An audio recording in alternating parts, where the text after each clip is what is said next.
প্রিয় দর্শক মণ্ডলী, আপনারা সবাই জানেন বাংলা ভাষাকে আন্তর্জাতিক মর্যাদা দিয়েছিলেন কানাডার ভ্যাঙ্কুভারে বসবাসরত দুই বাঙালি কৃতি সন্তান রাফিকুল ইসলাম ও আব্দুস সালাম এবং তাদের সংগঠন mothers language lovers of the world. কানাডার আরেক প্রান্তের শহর নায়াগ্রা। নায়াগ্রার জলপ্রপাত বিশ্বের সপ্তম আশ্চর্যের এক আশ্চর্য।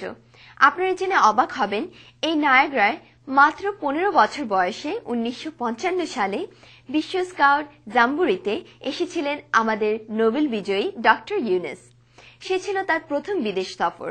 আজকে বাংলার এই কৃতি সন্তান মাতৃভূমিকে এনে দিয়েছেন বিশ্বের সেরা পুরস্কার।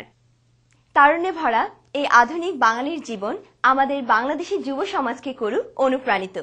পৃথিবীর আনাচে কানাচে আমরা হয়ে উঠি শান্তিতে, কর্মে, সাফল্যে পরিচিত।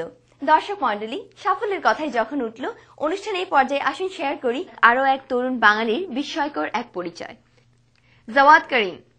youtube.com এমন একটি ওয়েবসাইট যেখানে মানুষ তাদের talent, funny videos, reality shows সবকিছু দেখতে পায় উইদাউট এনি বাউন্ডারিজ।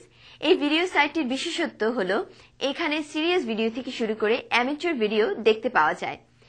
এই ভিডিও সাইটটির আইডিয়া স্পার্ক করেছিল in the year of 2004 with Janet Jackson's word of malfunction during the Super Bowl and the Asian tsunami. আপনারা জানেন কি, এই ওয়েবসাইটটির 3 জন ফাউন্ডারদের মাঝে একজন হলো আমাদের বাঙালি সন্তান। জাওয়াদ করিম বর্তমানে কম্পিউটার সায়েন্সে গ্র্যাজুয়েট স্টাডি করছে at the Stanford University, USA. জাওয়াদের বাবার নাম নাইমুল করিম, তিনি একজন বাঙালি রিসার্চার অ্যাট 3M। মায়ের নাম Christine Karim, who is of German origin. উনি হচ্ছেন biochemistry professor of the University of Massachusetts. বাঙালি বাবার বাঙালি সন্তান আমাদের বাঙালি জাতিকে করেছে গর্বিত। দর্শক মণ্ডলী, আমরা বাঙালিরা কি না পারি। আসুন এই খুশির দিনে আমরা সবাই মিলে জাওয়াদ করিমকে জানাই অভিনন্দন এবং আশা করি in the future he will make all of us more proud.